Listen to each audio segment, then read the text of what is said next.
Hello student, कैसे हैं आप सभी। आई होप सही होंगे। तो आज केमिकल रिएक्शन एंड इक्वेशन का लेक्चर नंबर 6, जिसमें हम लोग समझने वाले हैं रेडॉक्स अभिक्रिया क्या होती है। इसके साथ साथ हम लोग इनके एग्जाम्पल्स देखेंगे। ये आज इस लेक्चर का पहला टॉपिक होगा। और दूसरा टॉपिक होगा कि उत्प्रेरक क्या होता है या उत्प्रेरण क्या होता है। तीसरा टॉपिक क्या होगा, धातु का संक्षारण, मतलब कभी कभी धातु का संक्षारण कैसे होता है।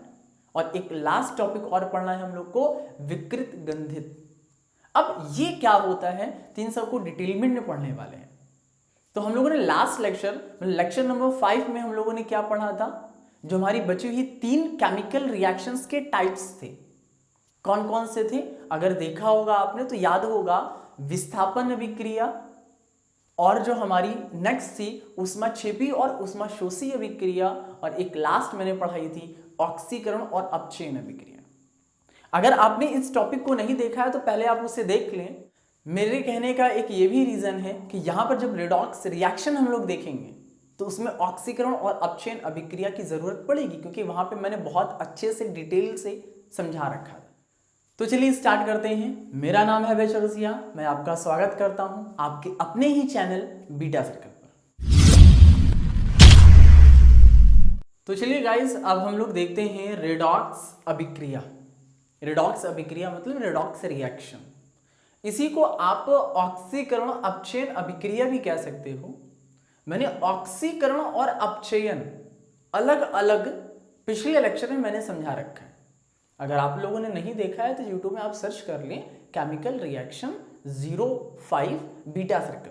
वहां पर जैसे आप सर्च करेंगे तो वहां पर ये आपको लेक्चर मिल जाएगा। तो चलिए हम लोग देखते हैं कि जो अभिक्रिया है क्या, और इनके कुछ एग्जांपल्स देखेंगे कि इनको और तरीके से कैसे समझ सकते हैं। जो कि यहाँ पे जिस तरीके से डिफिनेशन लिखी है आप उससे तो समझेंगे ही, और एक और भी अलग मेथड से हम लोग समझेंगे जो बहुत इंपॉर्टेंट है। तो चलिए हम लोग देखते हैं कि रेडॉक्स या ऑक्सीकरण अपचयन अभिक्रिया क्या होती है। तो इनके डिफिनेशन की ओर बढ़ते हैं, फिर इनके एग्जांपल देखेंगे। तो डिफिनेशन क्या लिखी है कि जिन रासायनिक अभिक्रियाओं में एक अभिकारक उपचयित मैंने बताया था, याद होगा, मतलब ऑक्सीकरण, तथा दूसरा अभिकारक अपचयित मतलब ही अपचयन, ठीक है, मतलब रिडक्शन होता है, तो उस अभिक्रिया को उपचयन, अपचयन या मतलब अथवा रेडॉक्स अभिक्रिया कहते हैं। मतलब क्या हो, मतलब ऐसी कोई भी रिएक्शन जिसमें ऑक्सीकरण और अपचयन दोनों एक साथ होती हों, ऐसी हमारी रिएक्शन जो होती हैं वो क्या कहलाती हैं, ऐसी रिएक्शन रेडॉक्स रिएक्शन कहलाती हैं, रेडॉक्स अभिक्रिया कहलाती हैं। तो अब जरा हम लोग देखते हैं कि कौन कौन से ऐसे रिएक्शन है। वैसे अगर मैं बोल दूं कि ऐसे कोई भी रिएक्शन नहीं है जिसमें दोनों चीज ना होती है, दोनों चीज एक साथ होती है, मतलब ऑक्सीकरण और अपचयन। ये मैंने पिछले लेक्चर में समझा था, एग्जाम्पल से भी हम लोगों ने समझा था कि ऐसे कोई भी रिएक्शन नहीं जिसमें ऑक्सीकरण और अपचयन ना होता हो। सारी रिएक्शंस में ऑक्सीकरण और अपचयन रिएक्शन होता है, और सारी रिएक्शन रेडॉक्स अभिक्रिया कहलाती है। तो अब चलिए हम लोग जरा कुछ रिएक्शन देख लेते हैं, और इन सब रिएक्शंस में कैसे हम रेडॉक्स रिएक्शन को पहचानेंगे। जो हमने पिछले लेक्चर में आप लोगों को बताया था कि ऑक्सीकरण और अपचयन पहचानने के क्या क्या रोल हैं, मैंने 4 तरीके बताए थे। आज मैं उनको अगेन से रिवाइज करा दूंगा, लेकिन एक रिएक्शन देखने के बाद। वैसे इसी रिएक्शन में हम लोग अच्छे से समझ लेंगे। तो चलिए रिएक्शन देखते हैं।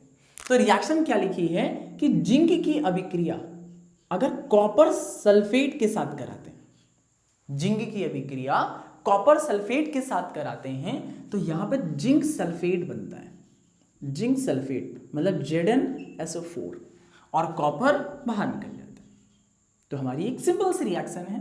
अगर बैलेंस करने की बात है तो पहले से बैलेंस्ड है। आप देख सकते हैं जिंक 1 है यहाँ पे, जिंक यहाँ पे भी 1 है, और कॉपर 1 है, कॉपर 1 है, सल्फेट 1 है। ये आप समझ सकते हैं क्योंकि मैंने इसको अच्छे से करा रखा है। तो अब चलिए हम लोग देखते हैं कि इस रिएक्शन में रेडॉक्स रिएक्शन कैसे हुई। वैसे मैंने आप लोग को क्या बता रखा था, 4 स्टेप मैंने बता रखा था ऑक्सीकरण या अपचयन पहचानने के। ऑक्सीकरण मैंने कहा था कि ऑक्सीजन जुड़ता है और अपचयन में ऑक्सीजन घटता है। इसी में क्या होता है, हाइड्रोजन घटता है, मतलब हाइड्रोजन की कमी होती है और इसमें हाइड्रोजन की वृद्धि होती है। जो तीसरी थी बहुत इंपॉर्टेंट थी, वो क्या थी कि यहां इलेक्ट्रॉन की कमी होती है, यहां पर इलेक्ट्रॉनों की क्या होती है, कमी होती है, लेकिन यहां पर इलेक्ट्रॉन की वृद्धि होती है। ये मैंने आपको करा रखे थे। और एक जो चौथा टॉपिक था वो मैंने कहा था, अगर ऑक्सीकरण हो रहा होगा तो वहां ऑक्सीकरण नंबर मतलब ऑक्सीडेशन नंबर की वृद्धि हो रही होगी, और यहां पर जस्ट अपोजिट मतलब इसका जस्ट उल्टा है, यहां पर ऑक्सीकरण नंबर की कमी हो रही होगी। अब ये सारी चीजें इसमें हम लोग कैसे देखेंगे तो ध्यान से समझेंगे। अच्छा चलिए हम लोग पहले नॉर्मल जो सिंपल तरीका है, जो बेसिक रूल है, वो हम देखते हैं कि ऑक्सीजन की अगर जहां वृद्धि हो रही होगी वो ऑक्सीकरण अभिक्रिया कहलाएगी, और जहां ऑक्सीकरण मतलब ऑक्सीजन की कमी हो रही होगी वो अपचयन अभिक्रिया कहलाएगी। तो इस रिएक्शन हम लोग ध्यान से समझो कि जिंक से, ये जिंक से क्या बन रहा है, जिंक सल्फेट बन रहा है। तो ये जिंक क्या हो गया, जिंक के साथ देखिए ऑक्सीजन भी तो ऐड हो गया, मतलब जो ये हमारा अणुसूत्र बना है जिंक से जिंक सल्फेट, तो इसमें ऑक्सीजन जुड़ा है ना, और जब ऑक्सीजन जुड़ता है तो वो ऑक्सीकरण कहलाती है। समझ में आया हो, जो बेसिक तरीका है, ठीक है। और इसमें हाइड्रोजन की बात नहीं कह रहा है, तो हम लोग हाइड्रोजन की बात नहीं करेंगे, ठीक है। तो यहां पर क्या हो रहा है, ऑक्सीकरण हो रहा है, ऑक्सीकरण हो रहा है। अगर इसी के जस्ट उल्टा आप देखें कि कॉपर सल्फेट में ऑक्सीजन है, लेकिन ये कॉपर सल्फेट से कॉपर बना दिया, मतलब अब तो इसका अपचयन हो गया। अपचयन होने का मतलब क्या है कि ऑक्सीजन की कमी हो रही होगी, ऑक्सीजन देखिए यहां से हट रहा है ना, तो इसका अपचयन हो गया। ये तो हमारा बेसिक रूल था कि सर ऑक्सीजन जोड़ा और ऑक्सीजन घटा। चलिए अब हम लोग देखते हैं, मतलब ये चीज तो समझ में आ गया, सर ऑक्सीकरण और अपचयन हो गया। बस इसी रिएक्शंस को मतलब इसी अभिक्रिया को रिडॉक्स रिएक्शन कहते हैं, रिडॉक्स अभिक्रिया कहते हैं।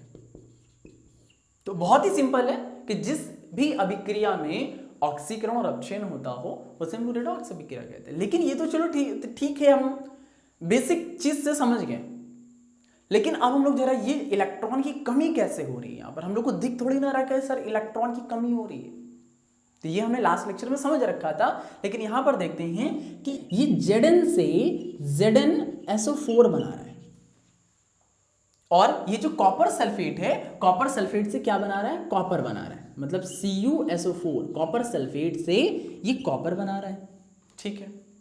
सर यहां पर हमको दिख तो नहीं रहा है कि सर इलेक्ट्रॉन की कमी हो रही है, अगर दिखता तो हम कह देते सर ऑक्सीकरण है, लेकिन ऑक्सीकरण हो रहा है तो इलेक्ट्रॉन की कमी हो तो रही होगी, क्योंकि सर आपने चीज बताया है ये ऑक्सी नंबर मतलब ऑक्सीडेशन नंबर की या ऑक्सीकरण संख्या की वृद्धि हो रही होगी, क्योंकि ऑक्सीकरण हो रहा है इसका। हाँ बिल्कुल हो रहा है, लेकिन आपको दिख नहीं रहा है अभी। चलो अब हम लोग देखते हैं। चलो अच्छा समझो जरा, ये जिंक है, जिंक एक धातु होता है ना, इस धातु को आप छू, मतलब अभी यहाँ पे तो मैंने व्हाइट बोर्ड में लिखा है तो छूओगे कैसे। अगर जिंक है, जिंक को अगर आप छूते हो तो करंट नहीं मारेगा, क्योंकि अभी वो उदासीन है, न्यूट्रल है, ठीक है। सर करंट नहीं मारेगा मान लीजिए। अभी जिंक से क्या बना रहा है, जिंक सल्फेट, अगर आप अब इसको छुओगे तो अभी भी करंट नहीं मारेगा, क्यों, क्योंकि अभी भी उदासीन है, क्योंकि इसके ऊपर +2 चार्ज है अगर देखा जाए, और इसके ऊपर -2 चार्ज, दोनों मिलकर के तो उदासीन बना है। हालांकि देखा जाए सिर्फ कि सल्फेट के ऊपर -2 होते हैं चार्ज और जिंक के ऊपर +2 होता है। तो अभी हम सल्फेट की बात नहीं कर रहे, क्योंकि ऑक्सीजन की हम बात नहीं कर रहे, इलेक्ट्रॉन की कमी की बात कर रहे हैं। तो यहां पर देखिए क्या हो रहा है कि जिंक से Zn+2 मतलब Zn से Zn+2 बना है। इतनी चीज समझ में आई। तो चलो यहां पर हम लोग समझेंगे इलेक्ट्रॉन की कमी कैसे हो रही है। अच्छा मान लो कोई भी इंसान है, उसके अंदर बहुत सारी बुराइयां हैं, अच्छाई लाने के लिए क्या करेगा, बुराइयों को हटाना पड़ेगा। वैसे काम यहां पर भी है। ये एक जिंक अंकल हैं, अब जिंक जो है वो पॉजिटिव बन रहे हैं, तो अपने अंदर से, और यहां पर इलेक्ट्रॉनों की हम बात कर रहे हैं, तो अपने अंदर से इलेक्ट्रॉन को हटा रहे होंगे ना, या इलेक्ट्रॉन को फेंक रहे होंगे, कमी कर रहे होंगे, हवा से हटा रहे होंगे। तो यहां से यहां तक आने में यहां पर इलेक्ट्रॉनों की कमी हो रही है। और कितने इलेक्ट्रॉन की कमी हो रही है, क्योंकि यहां पर +2 चार्ज है। इसीलिए Zn ने मतलब Zn अंकल ने अपने आप को ऑक्सीडाइज कर लिया, मतलब अपने आप को ऑक्सीकरण कर लिया। समझ में आया? तो यहां से इलेक्ट्रॉन की कमी हो रही है, इसीलिए ऑक्सीकरण है। अब कहोगे सर चलो ठीक है, ऑक्सीकरण में कमी तो हो, मतलब इलेक्ट्रॉनों की कमी तो हो रही है, ऑक्सीकरण संख्या में वृद्धि कैसे हो रही है?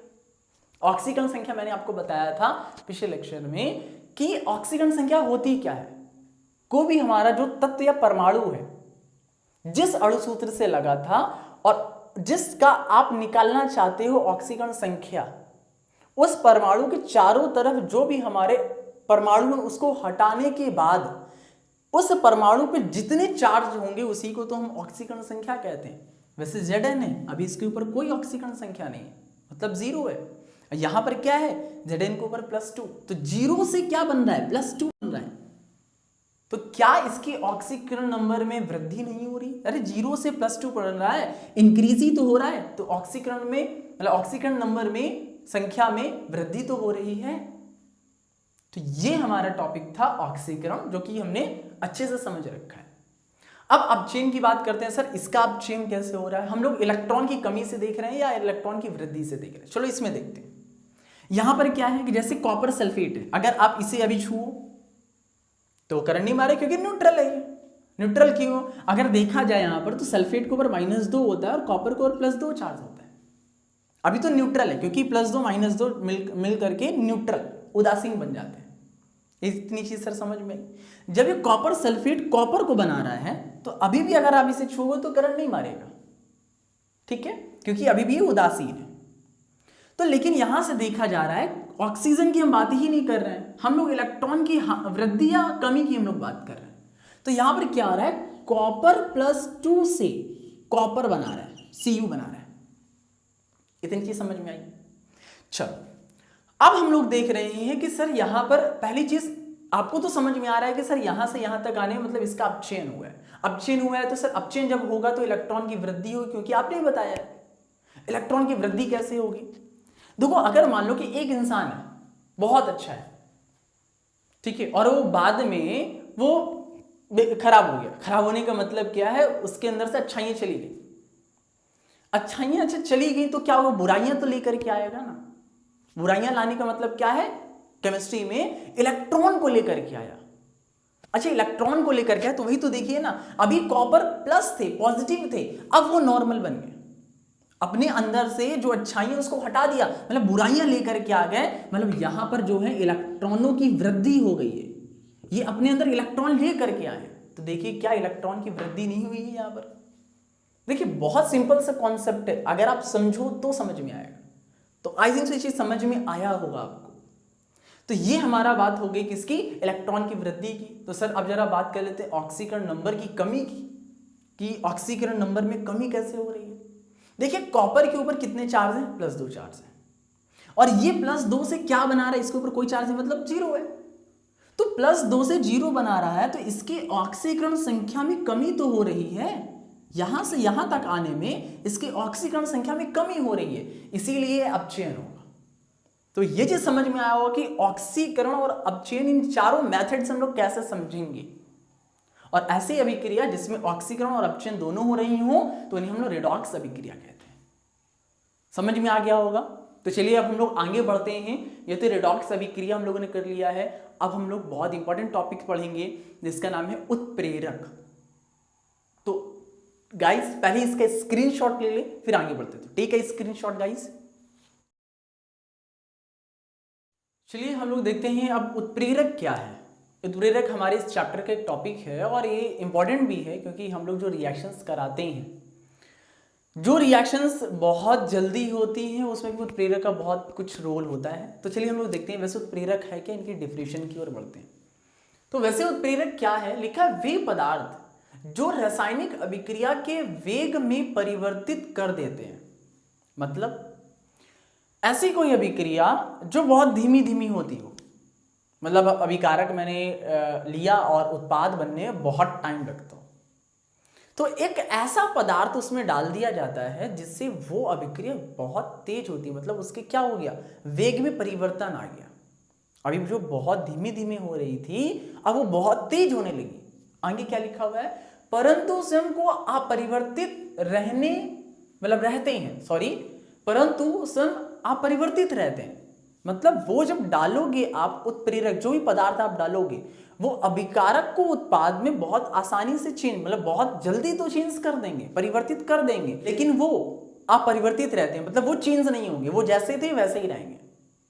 तो आगे क्या लिखा है, तो ऐसे पदार्थ को उत्प्रेरक कहते हैं और इसी घटना को उत्प्रेरण कहते हैं। समझ में आया है? चलिए हम लोग जरा इनके एग्जांपल्स से चलते हैं। तो क्या लिखा है, जो वनस्पति का जो तेल होता है इसकी अभिक्रिया अगर हाइड्रोजन से कराते हैं तो ये वनस्पति घी बनता है। ठीक है, सिंपल सी बात है। लेकिन जो इसकी अभिक्रिया होती है, इसकी अभिक्रिया बहुत टाइम के बाद होती है। तो यहां पर हम लोग उत्प्रेरक का काम किसका कराएंगे, जो इसकी अभिक्रिया बहुत तेज हो जाए। इसकी अभिक्रिया हम लोग निकिल से करते हैं और इसके साथ ऊष्मा भी देते हैं, क्योंकि बिना ऊष्मा से ये अभिक्रिया नहीं होगी। तो निकिल के साथ ऊष्मा देते हैं। तो जो ये हमारा निकिल है, जो हमने पदार्थ डाला, ये हमारा उत्प्रेरक कहलाएगा। तो जो उत्प्रेरक है, उत्प्रेरक क्या है, उत्प्रेरक ये निकिल है। तो ये चीज समझ में आए, बहुत सिंपल सा टॉपिक था, लेकिन आपको समझ में आना चाहिए कि ऐसी अभिक्रिया जिसकी वेग में परिवर्तन कर दे, कौन, वो पदार्थ जो आप डाल रहे हो, तो उस पदार्थ को हम लोग उत्प्रेरक कहते हैं और इसी घटना को उत्प्रेरण कहते हैं। तो छोटा सा टॉपिक था।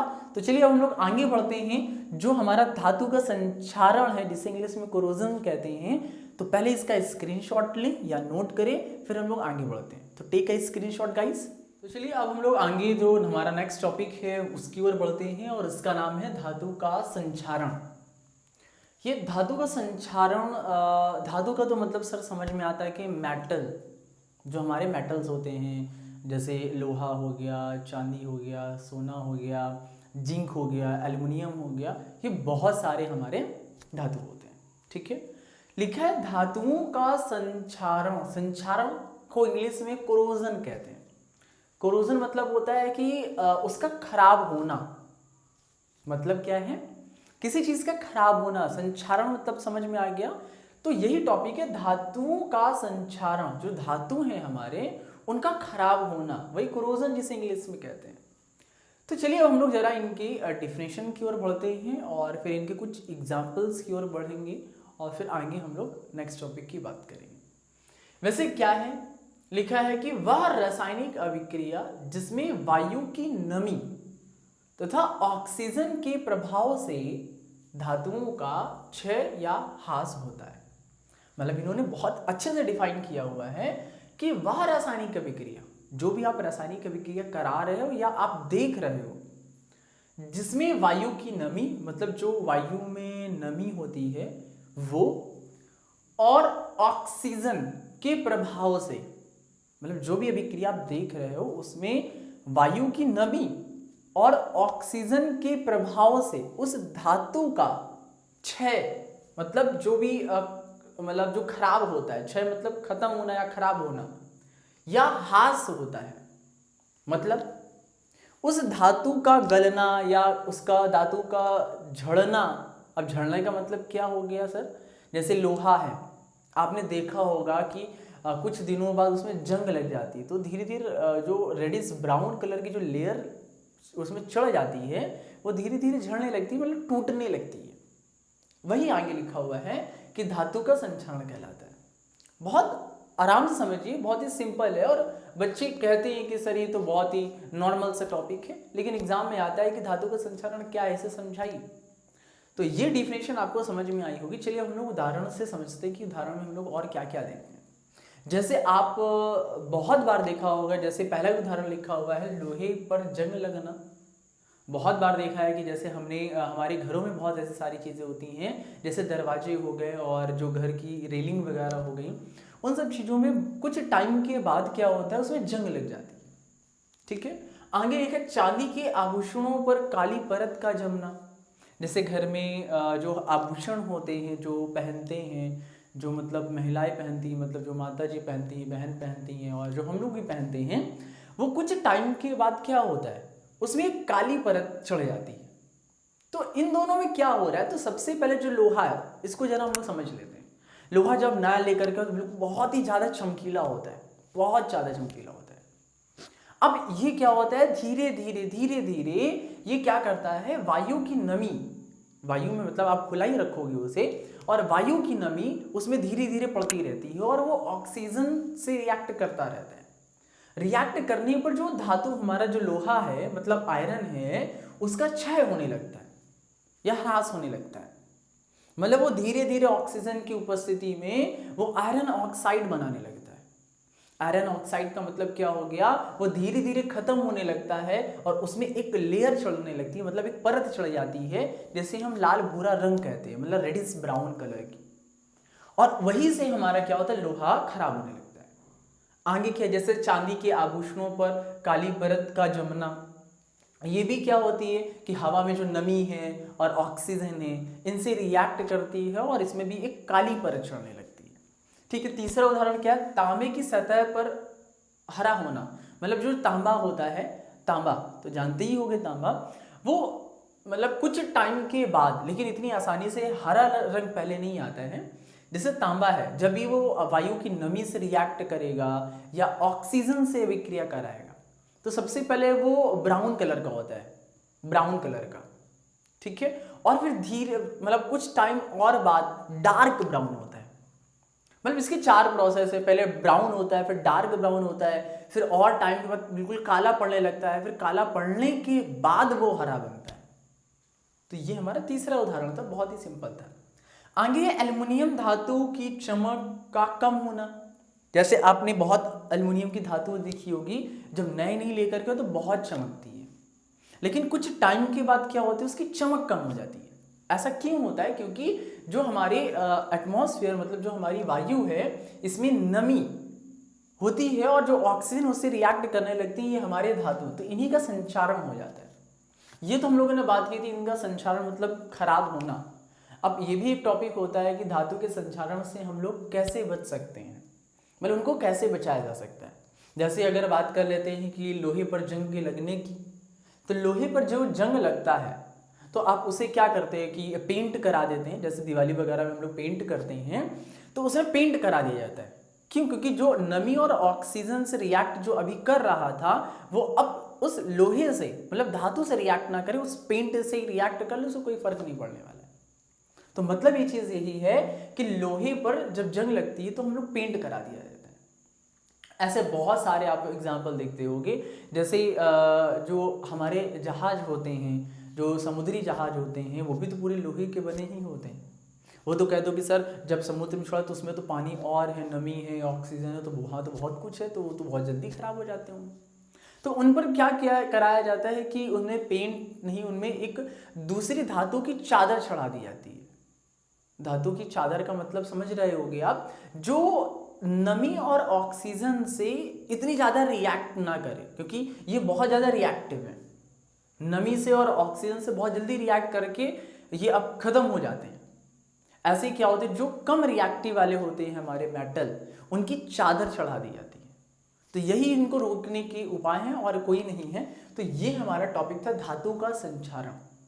तो समझ में आया होगा।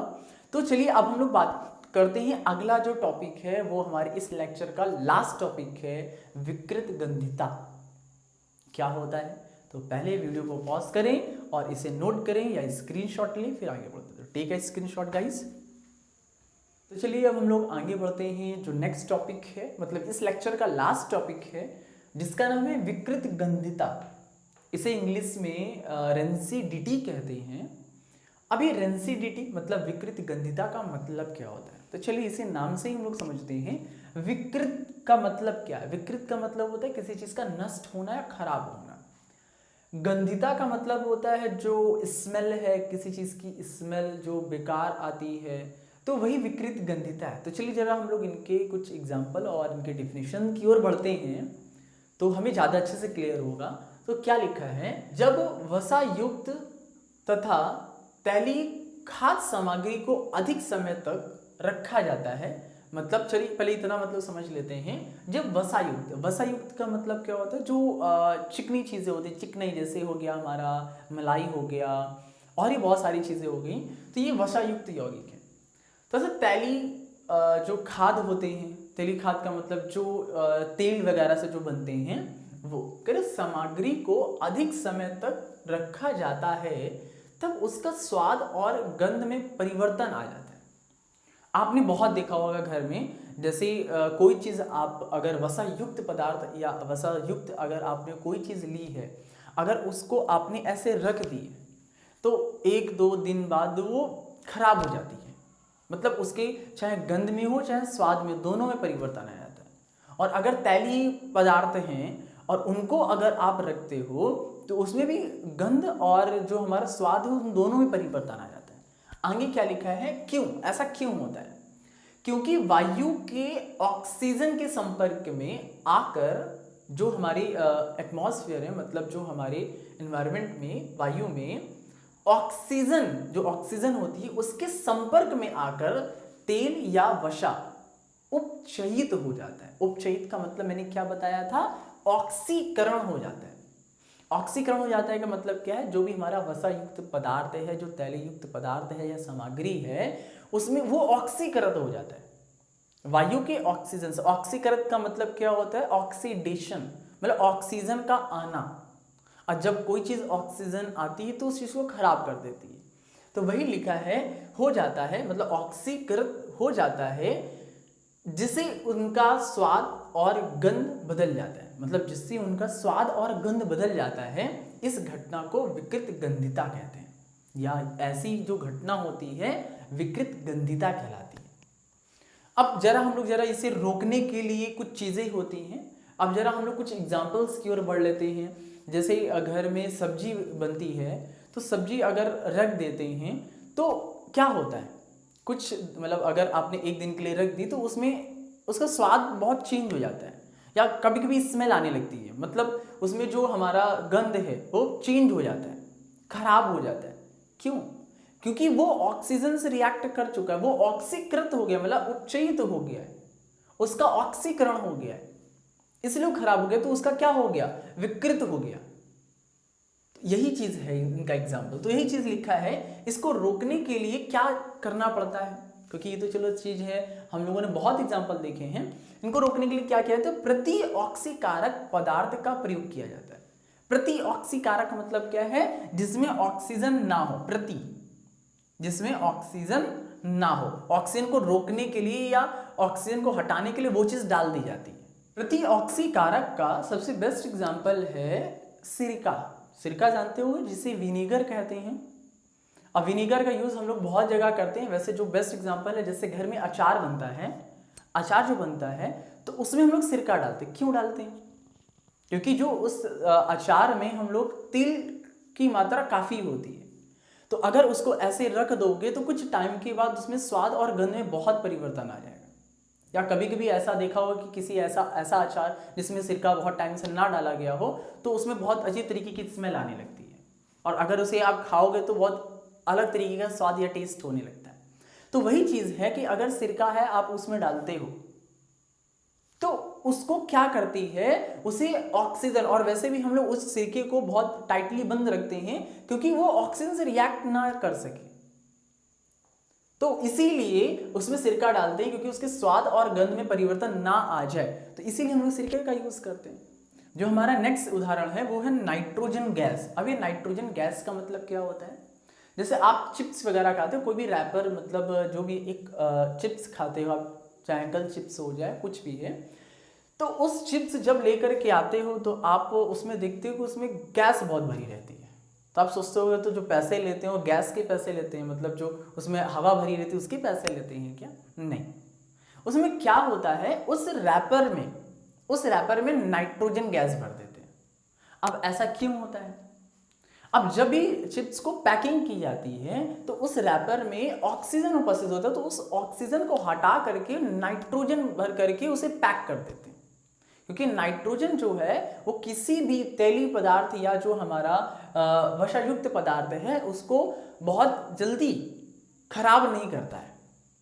तभी आप जब भी चिप्स लेने आते हो तो पता नहीं वो 3 से 4-5 महीने पहले बना हो, पैकिंग होकर के फिर आया हो दुकानों में, फिर आपने लिया हो। तो ये एक एग्जांपल है नाइट्रोजन गैस का। तो जो चिप्स वगैरह उनमें नाइट्रोजन गैस भरी जाती है क्योंकि वो खराब ना हो। तो ये हमारा एग्जांपल था और ये हमारा आज का लास्ट टॉपिक था। तो गाइस पहले वीडियो को पॉज कीजिए और इसे नोट करिए या फिर स्क्रीनशॉट लीजिए। तो टेक अ स्क्रीनशॉट गाइस।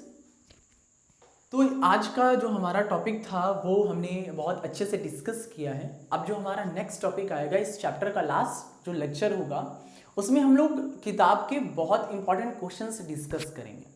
मतलब जो बोर्ड एग्जाम में जो बहुत बार आए हैं क्वेश्चंस, उनको हम लोग अगले लेक्चर में देखेंगे।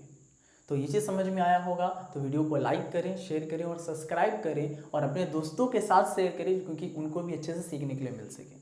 हम लोग नेक्स्ट वीडियो में मिलते हैं।